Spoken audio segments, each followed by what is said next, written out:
नमस्कार, मी सौ सुजाता, जेप्स ॲग्रोटेक सांगली आणि जेप्स ॲग्री लॅब सांगली. आज आपण जाणून घेणार आहोत ते म्हणजे की खतामधील बनावटपणा, भेसळपणा कसा ओळखायचा. याच्यासाठी हा व्हिडिओ आहे तो शेवटपर्यंत बघा. सगळ्यात महत्त्वाचं म्हणजे युरिया. युरिया हा पांढऱ्या रंगाचा आणि त्याचे दाणे हे एक समान असतात.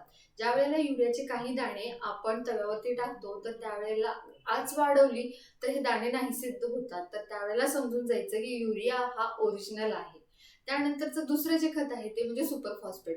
सुपर फॉस्फेटचे दाणे असतात ते जाड असतात. ज्या वेळेला तव्यावरती आपण ते दाणे टाकतो तर त्यावेळेला ते फुलतात पण फुटत नाहीत. फुटले तर समजावं ह्याच्यामध्ये भेसळ आहेत, ते नकली आहेत. तिसरं जे आहे ते म्हणजे डीएपी. डीएपी असली आहे का नकली आहे हे समजण्यासाठी आपण डीएपीचे काही दाणे आपल्या हातावरती घेऊन त्याला थोडासा चुना लावायचा आणि ते रगडायचं. आणि ते रगडल्यानंतर त्याचा असा उग्र असा वास येतो आणि जर हा वास घेण्यास अगदी असह्य झाला तर समजून जावं की हे डीएपी ओरिजिनल आहे. त्याच्यानंतर जे जे आहे ते म्हणजे पोटॅश.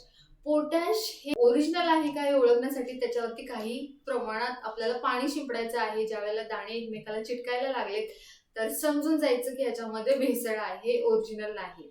आणि ही खतं आपल्याला दुकानामधून घेत असताना त्याच्यावरती एक्सपायरी डेट ही नक्की चेक करून घ्यायची आहे.